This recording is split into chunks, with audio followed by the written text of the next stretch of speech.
Então, começando agora, só para registrar na gravação, vamos começar a aula 14 sobre interrupções e principalmente interrupções do timer, que semana que vem a gente vai ver as interrupções da porta GPIO, das portas de entrada e saída. Para começar essa aula, então vou abrir aqui o Code Composer, já está aberto, e vou começar do zero aqui. Opa.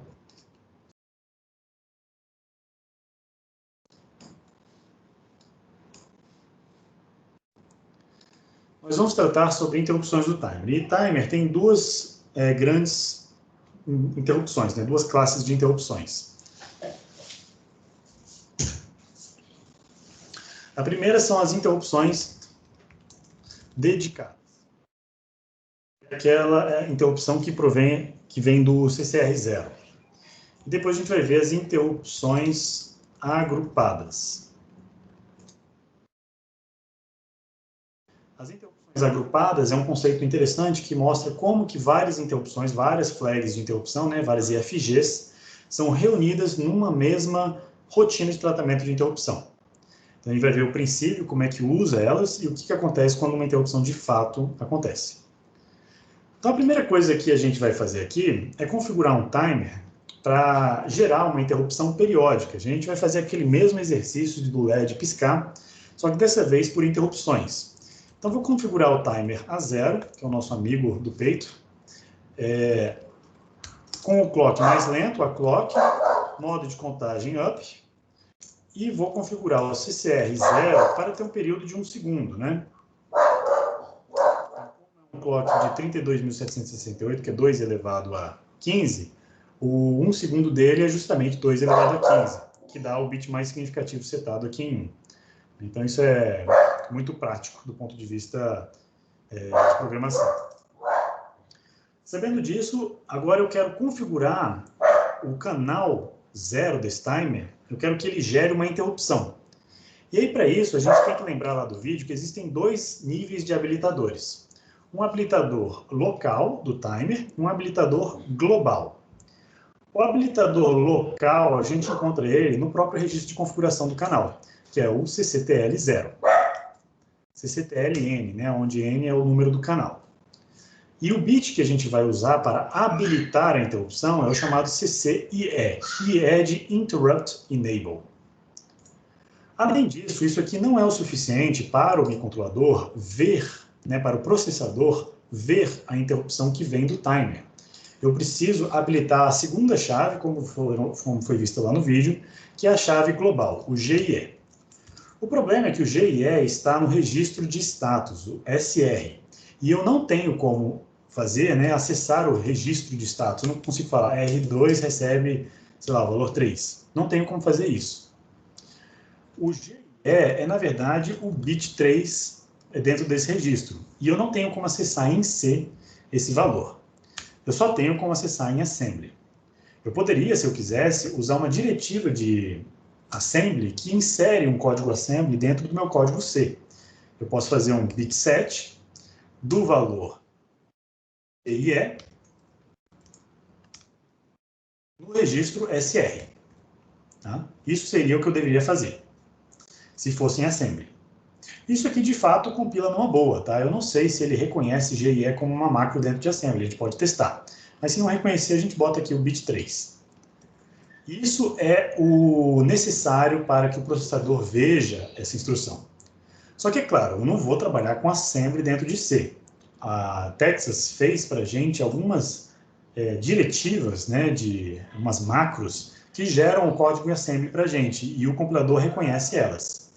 Então, ao invés de fazer um bit set do bit GIE no registro status register, SR, eu vou fazer o equivalente em C, que é usar 2 underlines e chamar a rotina enable interrupt. Isso aqui, de fato, não é uma rotina, tá? Ela não está programada em C, foi programada em assembly. Se você fizer Ctrl-clique aqui, você vai ver que ela foi definida numa biblioteca chamada intrinsics e não tem como entrar dentro dela. Ela faz parte do compilador. Então, isso aqui é uma programação em assembly dentro do próprio compilador. E faz a mesma coisa que essa linha anterior aqui. É a seguinte, o Global Interrupt Enable permite que, enquanto você está configurando, né, você vai setar uma interrupção num periférico, vai setar a interrupção num outro periférico, sei lá, da porta 1, do timer B, etc. Não tem, antes de você não quer ser interrompido antes de terminar essa configuração. Então, você habilita os habilitadores locais e só no final, depois de ter configurado todos os periféricos, é que você habilita a interrupção global. Dessa forma, é como se você estivesse habilitando todas as interrupções simultaneamente. É uma forma bastante prática de impedir que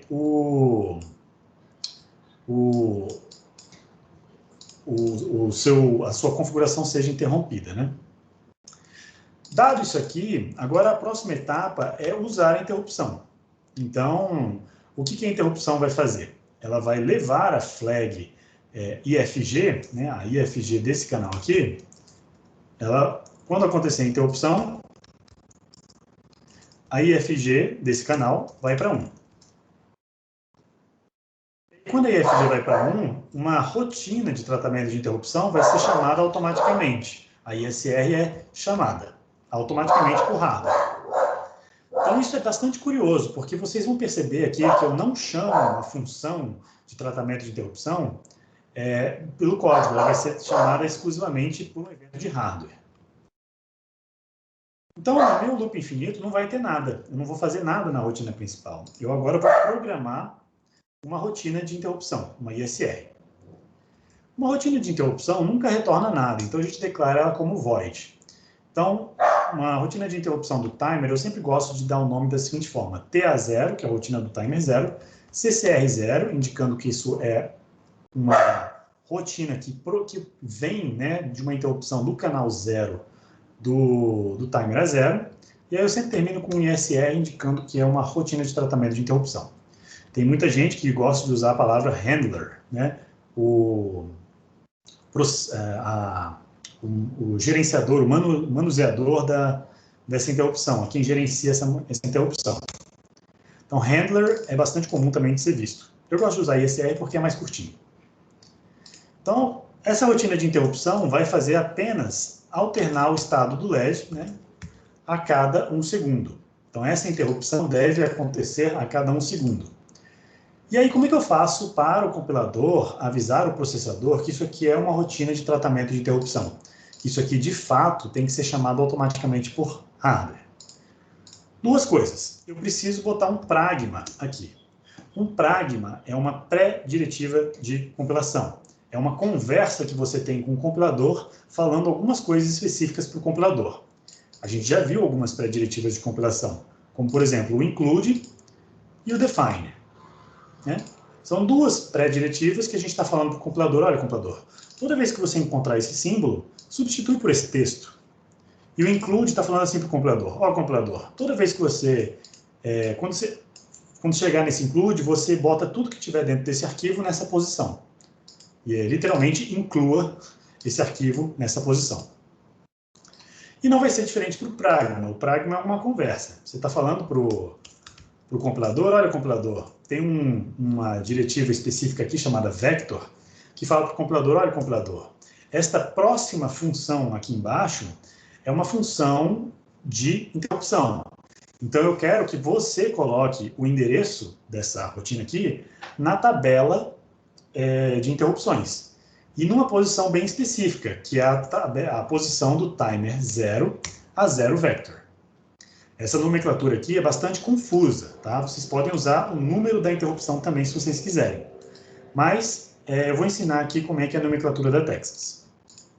Basicamente, a nomenclatura da Texas ela é feita da seguinte forma: você tem um timer, um número, depois o tipo do timer, um número, e vector. O primeiro número aqui significa a instância desse timer. Instância do timer.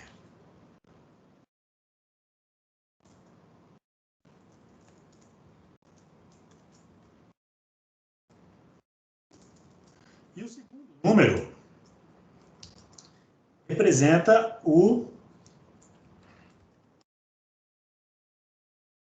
Ah, não consigo botar, tudo bem.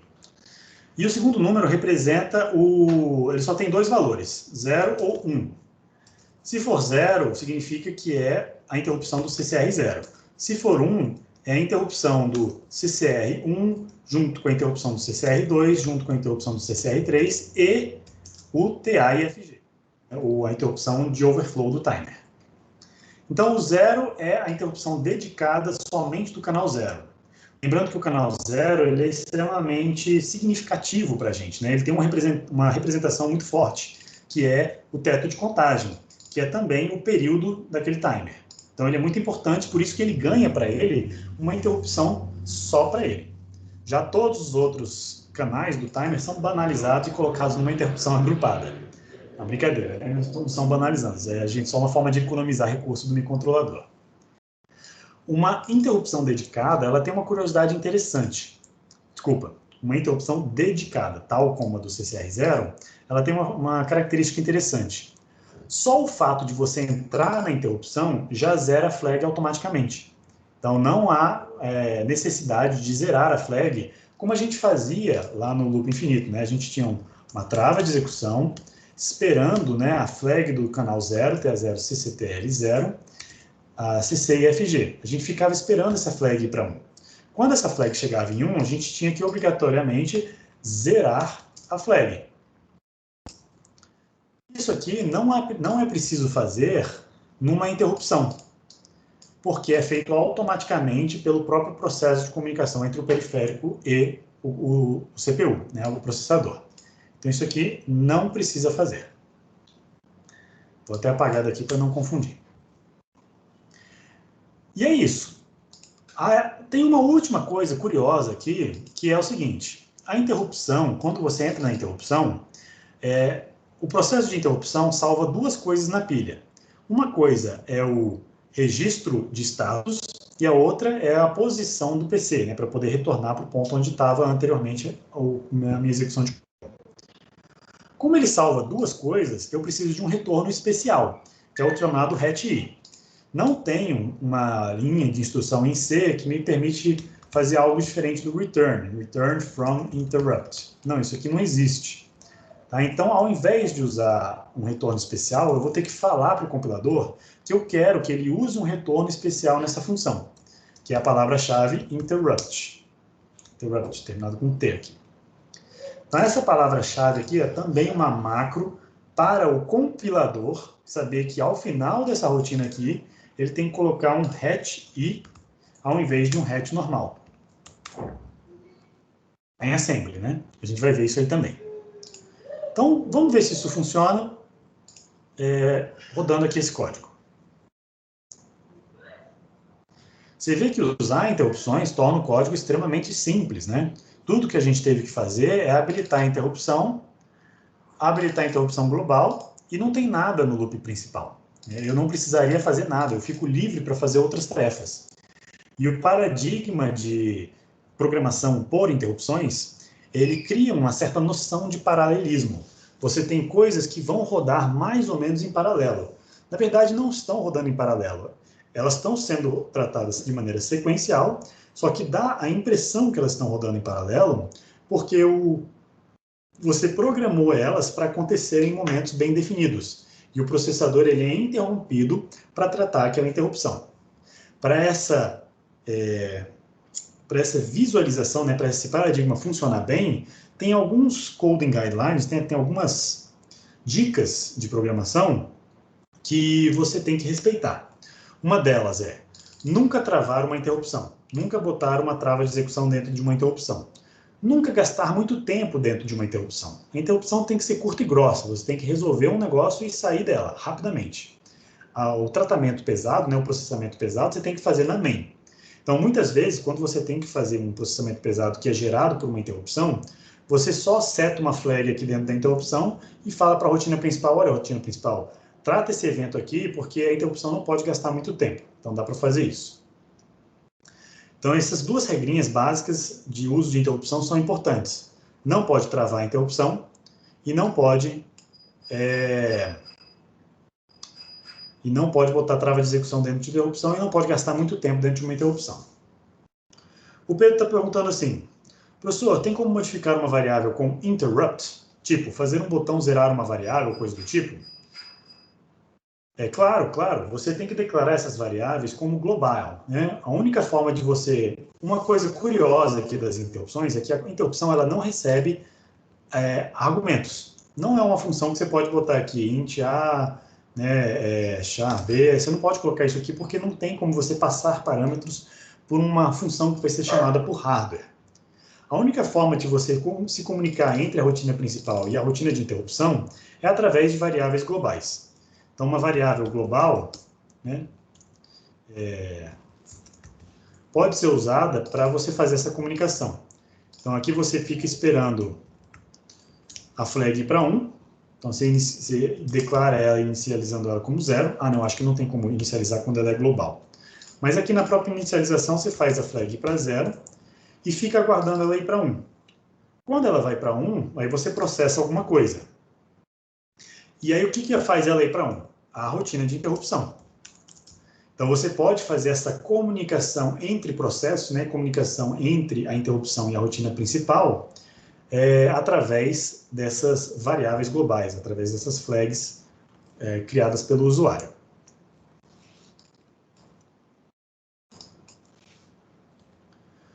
O Caio está perguntando assim, qual é o evento de hardware que está gerando essa interrupção? A interrupção específica, a interrupção dedicada do timer a 0 do CCR0 é o evento de quando o valor do timer chega em CCR0, ou seja, toda vez que o timer chegar no teto de contagem, essa função é executada. Como eu setei o teto de contagem para 1 segundo, essa função vai ser executada a cada 1 segundo. Então, essa é a ideia aqui. Vamos rodar e vamos ver se funciona. Deixa eu botar aqui na câmera para vocês.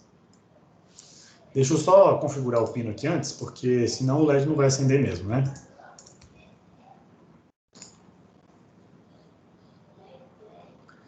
Sim, a gente vai ver como é que o Caio está perguntando. Tem como ser outro evento qualquer, né? Sim, Caio, a gente vai ver exatamente como é que faz essa configuração fina de como é que seleciona o evento, o momento para o qual a gente quer executar uma rotina de interrupção. Então, por enquanto, eu estou associando a rotina de tratamento de interrupção apenas ao CCR0, né, ao chegar ao teto de contagem. Mas dá para fazer interrupções para quando eu chego na metade do caminho, como, por exemplo, para gerar um trigger, para gerar uma PWM, etc. Então, percebam aqui na minha câmera, ela está pequenininha aqui embaixo, mas se vocês olharem na minha câmera, vocês vão ver que o LED efetivamente está piscando, como era de se esperar. O evento do timer acontece e eu interrompo a execução aqui. Então, eu gostaria de mostrar para vocês algumas coisas que foram geradas em Assembly. Então, se eu abro o código em disassembly aqui, eu percebo que a função, né, a rotina que eu programei, que chama TA0, CCR0 e SR, ela está na posição de memória 4424. Vocês estão vendo aí, né, 4424. Ela é uma rotina muito simples, né, ela é um shor do valor 1 da porta PA out. E olha que curioso, ela termina não com um hatch, mas com um hatch I. Então, ela termina com um retorno especial, que é o retorno de interrupção. Além disso, vamos ver se esse valor aqui foi colocado na nossa tabela de interrupções, né? A tabela de ISRs, ela fica lá no final da memória flash, lá para o FFFF. Não vou nem olhar aqui, vou olhar no Memory Browser, que é mais fácil. Então, daqui para baixo, né, esses endereços aqui são os endereços onde o processador procura, por padrão, onde que está a rotina de tratamento de interrupção. Isso aqui tem que ser uma tabela fixa, né? Tem que ser um local fixo, porque senão a gente nunca saberia onde estariam essas rotinas de tratamento de interrupção. Porque uma hora o código está desse tamanho, mas se eu começar a colocar linhas de código aqui, essa rotina aqui embaixo ela vai para outra posição do código e o endereço dela muda. Então, tem que ter um lugar onde o processador saiba localizar essa função. E esse local é a tabela de interrupções. Então, vamos aqui procurar, olha, a interrupção do timer a 0. A interrupção do timer a 0 é a interrupção de número 53. A interrupção de número 53 está aqui, ó, interrupção de número 53. Então, é no endereço FFEA. E agora o curioso, né, TA0, CCR0, o curioso é ver que o valor 4424, que é o endereço desta função, foi colocado na tabela na posição correta. Então, olha só que bacana. Esse 4424 está aqui e representa o ponto de entrada da função que trata esta interrupção, a interrupção de número 53. Bom, esse número 53 não quer dizer muita coisa, né? Você poderia colocar aqui o número 53, mas isso aqui não quer dizer nada. Você também pode criar as suas próprias macros. Eu uso as macros por padrão da Texas, mesmo odiando elas, sabendo que a nomenclatura é confusa, mas uma vez que você entende, aí depois é fácil de usar. O Marco perguntou assim, posso chamar rotinas em assembly, né, dentro de uma rotina de interrupção, ou o compilador vai reclamar de tempo excessivo? O Divino falou, tentei fazer isso e não me deixaram. Tá. Olha só, gente, você pode fazer o que você quiser, né? Na verdade, aqui em C você não tem nenhuma limitação. Você pode chamar funções dentro de interrupções, você pode travar uma interrupção dentro dela, você pode fazer um monte de coisa. O problema é o seguinte, gastar muito tempo dentro de uma interrupção é uma má prática, é uma prática ruim de programação, porque você quer que a interrupção seja curta e grossa. E aí vocês devem estar perguntando isso por conta dos primeiros exercícios lá do módulo 2, que é sobre a interrupção dos pinos, né? Que na interrupção dos pinos você tem que gastar tempo, eventualmente, com a rotina de debounce. Então, quando você colocar uma chamada de função, o compilador vai te dar um warning falando, você está chamando uma função, eu não quero que você coloque uma função aqui porque vai gastar muito tempo, você não deve fazer isso. Mas assim, uma vez que você sabe como funciona o processo de interrupção, aí você vira para o compilador e fala, olha, eu sei o que eu estou fazendo, sai para lá, né? Então não precisa se preocupar muito com esses warnings do compilador. O que acontece? A verdade é que você tratar interrupções de eventos que vêm de chaves mecânicas, que tradicionalmente geram rebotes, também não é uma boa prática. Interrupções para os pinos são usados para quando você se comunica entre periféricos, para, por exemplo, fazer comunicação serial, para responder a um evento que está limpo de rebotes. Usar chaves mecânicas sempre gera rebotes. E aí, não é tão boa prática fazer isso com interrupções. Dá para resolver elegantemente usando interrupções, usando 2 timers. Né? Mas aí é uma explicação que eu vou deixar para a semana que vem, quando a gente vê os vídeos lá sobre GPIO, interrupções do GPIO.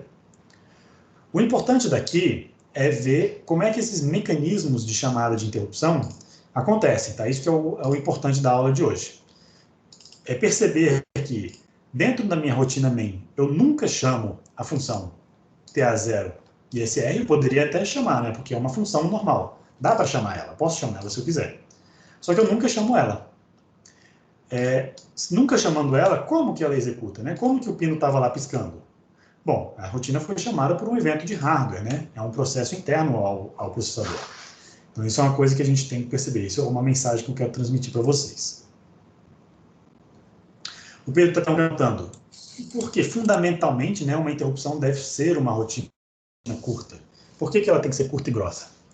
A ideia, Pedro, é que quando você tem um sistema muito sobrecarregado, com muitas interrupções, você não deve gastar muito tempo do processador dentro da interrupção, porque outras interrupções precisam acontecer. Quando uma interrupção acontece, a primeira coisa que o processador faz é zerar o registro de status, o SR. Vamos ver isso acontecendo? Acho que isso é um exercício interessante. Professor, mas aqui, a função de interrupção não é chamada pelo enable interrupt? Não. O enable interrupt, a única coisa que ele faz é setar o bit G e E para 1. Perceba aqui que o registro de status, o SR, é igual ao valor 0008. Logo depois que eu configurei o sistema, a interrupção ainda não aconteceu. Agora eu vou botar um breakpoint aqui dentro da interrupção e vou dar play. Vocês vão perceber que quando eu dou play, o SR vai para 0. Ó, parou aqui. O SR foi para 0. Curiosamente, o valor de SR anterior foi salvo na pilha. Vamos lá para a pilha ver isso. A pilha está no 4400. Né? E aí eu tenho aqui algumas informações. Vamos ver qual é o ponteiro da pilha atual, né? Stack pointer está no 43F8. 43F8, F8, está aqui, ó. Então, esse foi o último valor colocado na pilha. Então, esse era o valor anterior do... É esse aqui? É esse aqui. Esse é o valor anterior do registro de status, e a gente percebe que o bit de G e E está setado aqui, é o valor 8. E tinha outras coisas setadas aqui que não interessa agora, a gente não quer ver esses outros bits aqui, mas o interessante é que o valor 8 foi configurado aqui.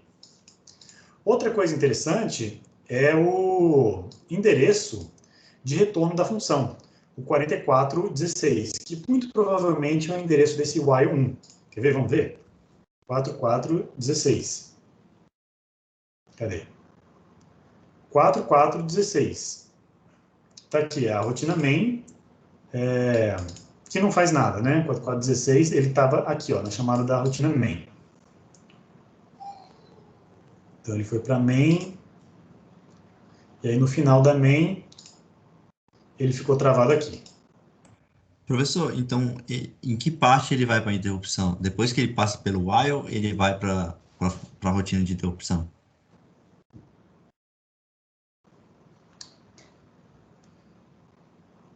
Ah, não, esse é o endereço, ó. 02F2, 02F2, está aqui. Esse é o endereço que ele vai voltar para quando ele terminar a interrupção. Então, ele salvou esse endereço e depois salvou o registro de status aqui, o 008. E aí, olha só, ele está dentro da interrupção e depois da interrupção ele vai restaurar o valor de SR. Então, ele vai executar a interrupção e vai retornar. Percebe que o SR aqui, ó, na hora que eu der step over, ele vai retornar para o valor 0008. Olha lá, 0008. E o ponteiro de programa voltou para o 02F2. Então, eram esses dois valores que estavam salvos aqui na pilha. Então, isso é bastante interessante, porque a gente vê o processo do registro de status sendo modificado quando ele entra na interrupção. Já que a gente viu e evidenciou isso aí, qual que é o objetivo, né, do processador de zerar o registro de status? Ele faz o GIE para 0. Quando ele faz o GIE para 0, eu posso dar play aqui, a minha interrupção não acontece mais, olha aqui na câmera.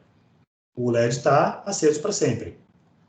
Agora, se eu altero o valor de GIE de volta para 1, a interrupção volta a acontecer. Eu dei play? Não, tem que dar play, né, para funcionar. Opa, trava de execução. Olha lá, voltou a funcionar normal, porque eu reabilitei a interrupção. Então, o que eu quero mostrar aqui? Ao entrar na interrupção, o GIE é zerado, né? Ao entrar na ISR, GIE é igual a 0. E ele faz isso justamente para impedir que outras interrupções interrompam essa rotina. Então, ele vai concluir essa rotina e depois ficar pronto, né, para escutar outras interrupções. E é daí que vem a necessidade da interrupção ser curta. Se você botar interrupções muito longas, essas interrupções começam a tomar muito tempo do processador. E o processador vai ficar tão ocupado que a rotina principal nunca vai ser executada. E aquela ideia da interrupção ter prioridade em cima da rotina principal, e a rotina principal ser vista como uma rotina de plano de fundo, ela deixa de ser válida, porque a rotina de plano de fundo, né, a rotina da main, nunca vai ser executada. Então, é por isso, principalmente por essa razão, que a gente sempre faz, né, a gente tem essa tendência a forçar, a garantir que as interrupções, as rotinas de tratamento de interrupções, sejam rotinas curtas e grossas, bem curtinhas. Professor. Oi. Então, a interrupção, ela ocorre depois que ele passa pelo while, no caso desse programa? Depois que ele passa o Enable Interrupt, né? Na verdade, ele vai setar o Enable Interrupt e vai ficar um tempão aqui, né? Vai ficar 1 segundo ainda esperando o timer chegar no valor máximo. Quando o timer chegar no valor máximo, aí ele vai executar isso aqui uma vez. Mas vamos avançar aqui um pouquinho. A melhor forma de aprender isso aqui é treinando, né? E vendo como ele funciona. Eu queria mostrar para vocês como é que a gente faz para usar interrupções agrupadas. E as interrupções agrupadas são as interrupções dos outros comparadores. Por exemplo, no canal 1, eu posso setar a interrupção através do CCIE. E aí eu vou ter uma outra interrupção, né? Vamos botar aqui mais 2, T0CCTL2, vamos botar 2 interrupções a mais. Essas 2 interrupções, elas vão ser coletadas e agrupadas numa mesma rotina de interrupção, que não é essa aqui, é uma outra. Então, para escrever uma outra rotina de interrupção, eu vou escrever aqui embaixo, e essa é a rotina do CCRN, que eu chamo. E aí, curiosamente, olha só, a nomenclatura que a Texas usa, é por isso que eu falo que é confusa, porque o número que você vai alterar aqui é o número que está do lado do A. Esse valor aqui pode ser 0 ou 1. Se for 0, é a interrupção exclusiva do CCR0, e se for 1, é a interrupção agrupada, que junta todos os outros canais e o overflow do timer. Então, aqui eu estou juntando as interrupções do canal 1, 2, 3, até o TAIFG. Então, para tratar este caso aqui, eu vou fazer um switch case com base no interrupt vector, tá? O vetor de interrupções, o vetor de decodificação de uma interrupção agrupada. E esse valor pode ter várias entradas. Pode ser 0, 2, 4, é sempre valores pares. Se for 0, significa que não houve interrupção. Então, esse caso aqui eu posso até tirar e omitir ele do meu case. O case 2 é quando há um evento no CCR1. O case 4 é quando há um evento no CCR2. E por aí vai, né?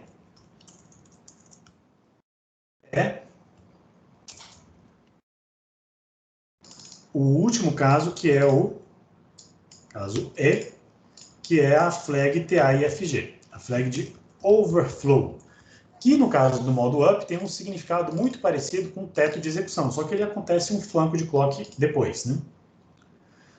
E aí, vamos lá, vamos tratar o CCR1 e o CCR2 aqui. Então, o CCR1 eu posso fazer assim, sei lá, qualquer coisa, né? P4 out, eu vou mudar o estado do P4 out, bit 7, para mudar o LED verde. E no CCR2 eu vou, sei lá, vou desligar o LED vermelho. P-out, vou desligar o LED vermelho, bit 0. E aqui, ao invés de alternar, eu vou botar para setar, porque senão isso aqui, o sistema não vai funcionar. Então, de certa forma, o CCR2 está mapeando o duty cycle do meu sinal PWM que está saindo pelo LED vermelho. E o CCR1 é só um evento que acontece defasado do evento inicial. Vamos botar, por exemplo, o CCR1, TA0 CCR1, para acontecer na metade do caminho entre o CCR0 e o 0. Tá? Então, ele vai estar defasado de meio segundo. Defasado de meio segundo. E o CCR2, TA0 CCR2 é o duty cycle correspondente do meu LED vermelho, né? Vamos botar aqui ele em 1000. 1/8 dele.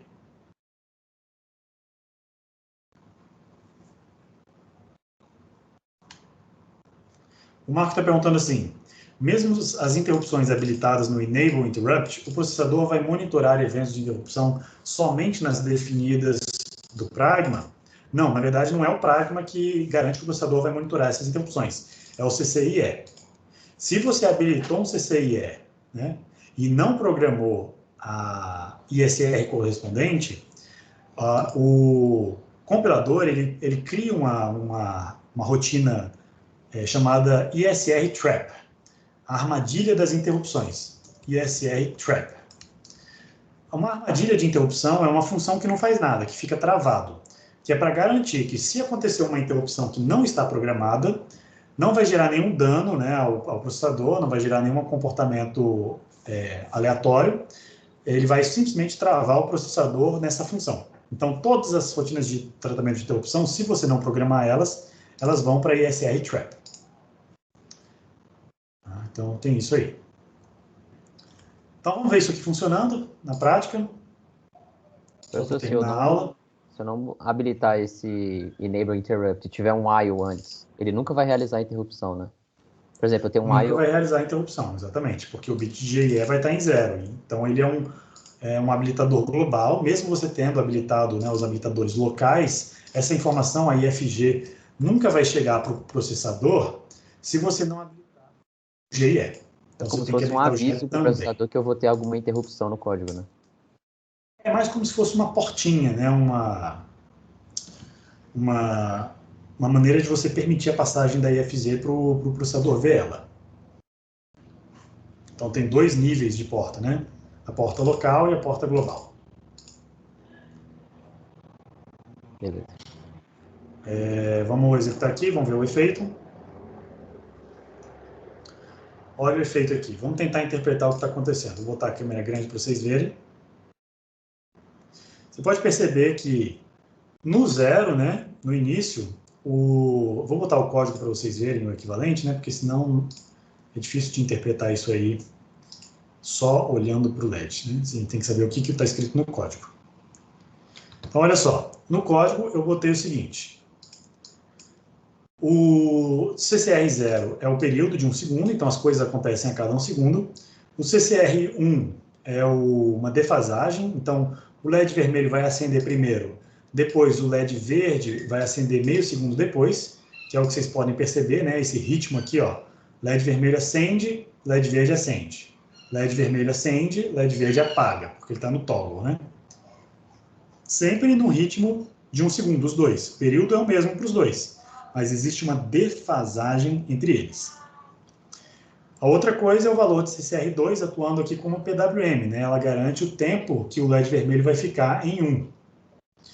Então, isso aí é um efeito interessante no LED, porque você consegue configurar o tamanho do tempo que ele vai ficar em 1. E tudo isso foi feito por interrupções. Olhando aqui no código, né, tudo isso acontece nessas 2 interrupções aqui.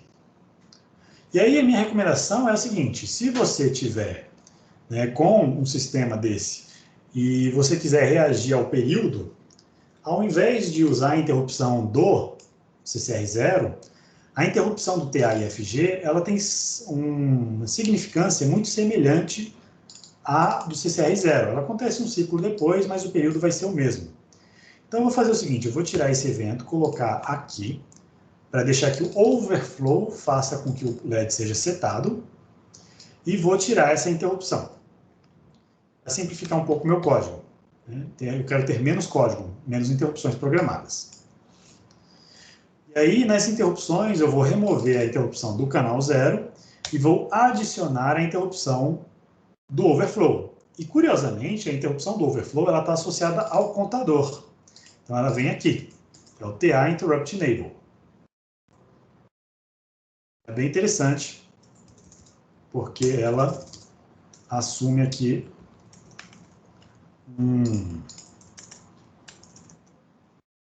posição diferente das demais. E até o nome dela é diferente. Então, dessa forma, agora, eu tenho um código mais clean, que faz exatamente a mesma coisa de antes. Vamos ver se faz a mesma coisa? Olha aí na câmera. Exatamente o mesmo comportamento, né? Tirando o fato de que o LED vermelho está acendendo uma batida de clock mais tarde, né? Depois. Porque ela está associada agora ao overflow do contador e não mais ao teto de contagem, que é o CCR0. E é isso, pessoal. Eu sei que é muita informação. Essa parte de interrupções, ela é bastante informação, tem muitos conceitos. Não dá para tratar todos aqui de uma maneira confortável, eu tenho que passar meio batido mesmo por algumas informações. Então eu vou liberar vocês, se vocês tiverem compromisso agora, que já são 6 horas, mas quem quiser ficar para mais uns 10 minutinhos aí de Q&A, né, de questions and answers, para perguntar alguma dúvida, tirar alguma dúvida, fico à disposição. Eu tenho sim, professor, em relação ao do laboratório, experimento do laboratório, que ele fala para a gente usar interrupções. Então, seria várias interrupções, tipo, ele primeiro libera o trigger, interrompe, aí depois libera o eixo, e vai fazendo assim? Ou seria uma para cada? Eu não entendi muito bem como que ficaria com interrupções. Bom, aí você tem que projetar o teu sistema, né? O projeto, a melhor forma de você fazer isso é você fazer um desenho. E eu vou te mostrar como eu faço, para você poder replicar aí e fazer o seu. Cada projeto é único, tá? Então, eu vou abrir aqui.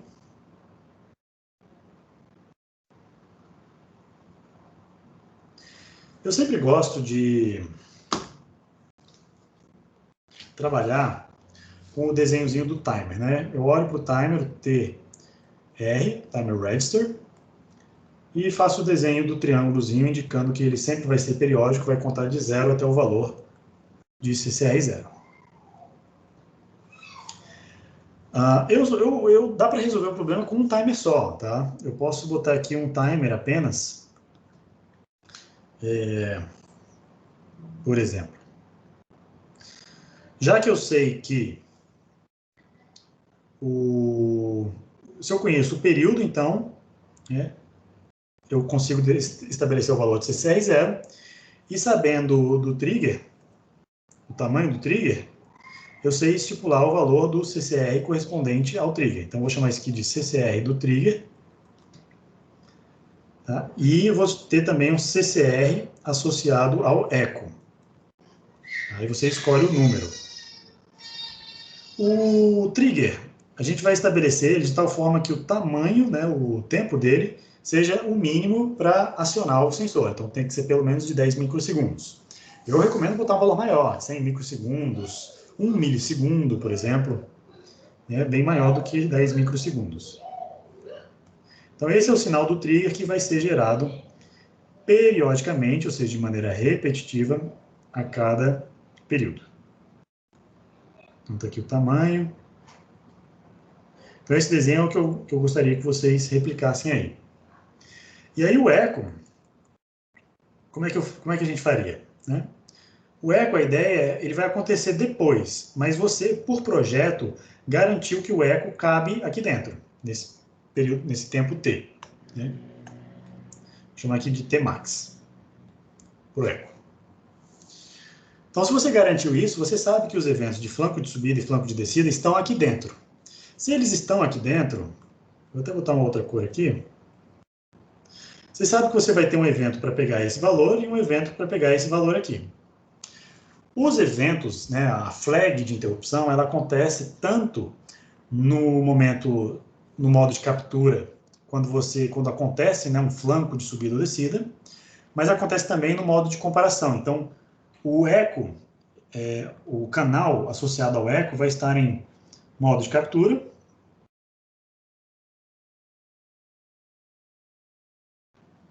e o trigger vai estar em modo de comparação.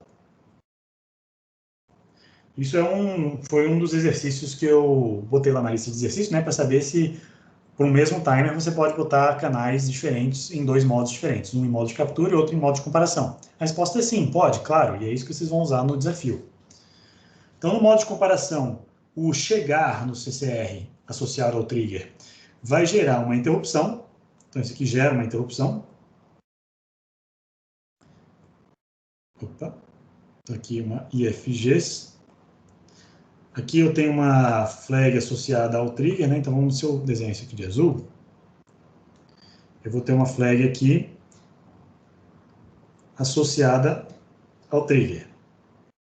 É sempre que eu chego no CCR1, ou CCR do trigger, né? Que eu não sei qual que vocês vão usar. Acho que CCR4, né? Que você me falou. Então, eu tenho essa interrupção. Já a interrupção do eco vai acontecer em dois momentos específicos. Vai acontecer aqui e vai acontecer aqui. Então, vai acontecer duas vezes. Né? Se esse eco acontecer, ele pode acontecer curtinho assim, né? Mas ainda assim ele vai acontecer duas vezes, aqui e aqui. E por aí vai.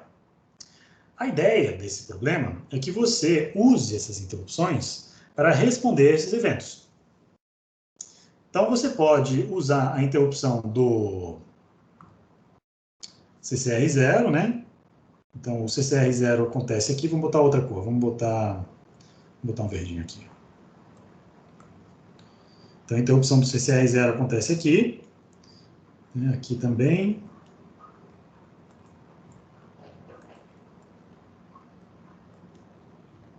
E aí, você tem que se perguntar quais são os eventos que eu tenho que realizar, quais são as ações que eu tenho que realizar associado a esses eventos. Então, aqui eu vou chamar uma função, né, do evento correspondente a essa flag, que tem que levar o trigger para 1. Leva o trigger para 1. Esse segundo evento aqui tem que levar... O que acontece nesse evento aqui? Ó? Observa que o trigger vai para 0, né? Então, leva o trigger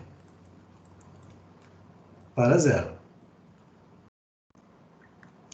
Já os eventos do modo de captura, aqui eu tenho que fazer o T1 recebe o valor do CCR associado ao echo, e aqui eu tenho que pegar o T2 e receber o valor do mesmo CCR associado ao echo, que aí eu vou ter dois valores diferentes, e aí sim eu posso calcular o ΔT. Então, o delta ele vai ser calculado como T2 menos T1.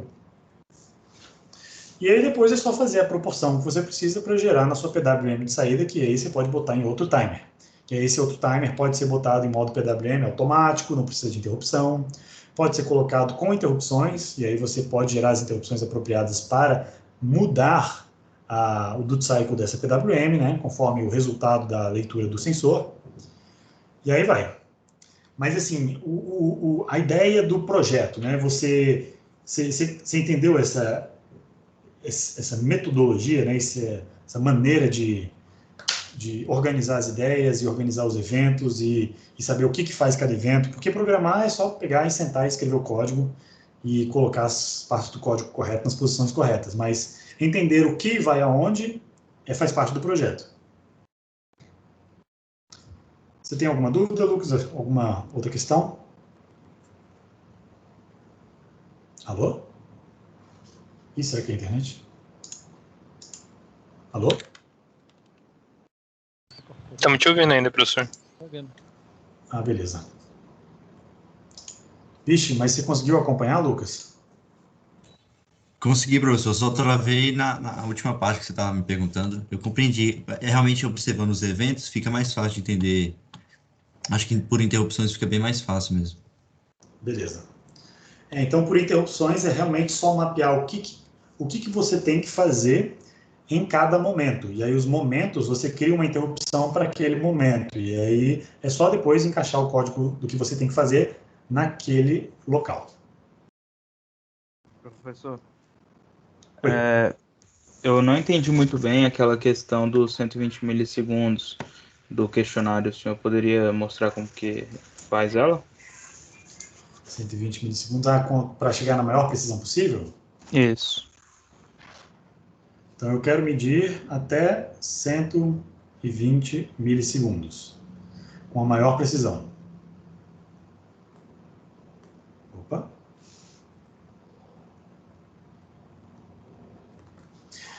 O que é a maior precisão? Então, eu vou ter um evento, tá? Uma duração de tempo aqui que eu preciso medir daqui até aqui, e eu sei que o tempo vai variar, mas o máximo dele é 120 milissegundos. Para ter precisão, eu preciso que o meu passo de contagem seja o mais fino possível. E aí eu tenho que escolher entre os meus clocks o clock mais preciso. Ao observar os meus clocks, eu tenho que o ACLK, ele mede até 2 segundos. O SMCLK mede até 64 milissegundos. Tem 62, né, mais ou menos. E aí eu percebo, olha, eu posso usar o aclock tranquilamente. Só que se eu dividir o aclock, eu ainda consigo medir muito mais tempo, né? Só que o SM clock é mais preciso. Então é mais interessante pegar o SM clock, dividir a frequência dele por 2, para você chegar em 124. Se você pegar a frequência do SM clock e dividir por 2, o tempo máximo vai para 124 milissegundos. E aí você tem a melhor precisão aqui. Na verdade, você fazer a combinação, você tem que procurar a combinação do clock e do divisor, que te dá o tempo máximo de medida mais próximo do tempo máximo que você quer medir. Sempre acima, né? Claro, não pode ser menor. Essa era a ideia. Nisso aí, o teto mudaria, né? Porque 124 é 120 milissegundos, o teto vai até 65 mil, aí daria mais batidas do que o teto. Então teria que usar o modo up-down, porque aí dobraria o período do teto? Olha, essa é uma outra ideia interessante também, Lucas. Usar o modo up-down, você dobra, né, o tempo de medida. O problema é o seguinte, você tem que saber quando que o timer está no modo up ou no modo down para realizar a medida, porque o modo up-down não é muito adequado para realizar a medida de tempo, porque eu nunca sei em qual fase que ele está. Eu não sei se eu tenho como identificar isso aí. Porque imagina que eu coletei uma amostra aqui e outra amostra aqui. Eu sei, eu tenho esses valores, né? Mas será que esse ΔT corresponde a este ΔT ou este ΔT? Eu não sei, tá? Porque o resultado é o mesmo. Então, o modo up-down não é muito bom, porque ele cria essa ambiguidade. O modo contínuo é de longe assim, o melhor método para realizar a medida de tempo, porque é o que te dá mais tempo de medida, maior espaçamento ali, ele vai contar do zero até o máximo, e você tem certeza, né, da posição das medidas. Mas como você dividiu a frequência ali e você precisa de um tempo maior, mesmo o modo contínuo tendo número de batidas menores, ainda daria? Tá? Porque se dividir a frequência por 2.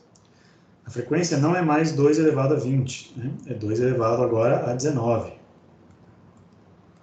Então você tem que usar essa nova frequência para o cálculo de tempo. Você mudou a referência de tempo, né? Você mudou o tamanho do passo. Mas o máximo de contagem ainda é o mesmo, ainda é os 65 mil e cacetada. Perfeito, perfeito. Beleza, pessoal. Eu vou terminar por aqui, que eu tenho que dar ajudinha para minha esposa. O valor final do quê?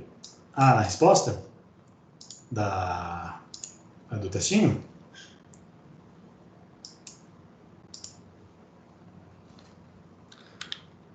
Deixa eu pegar aqui.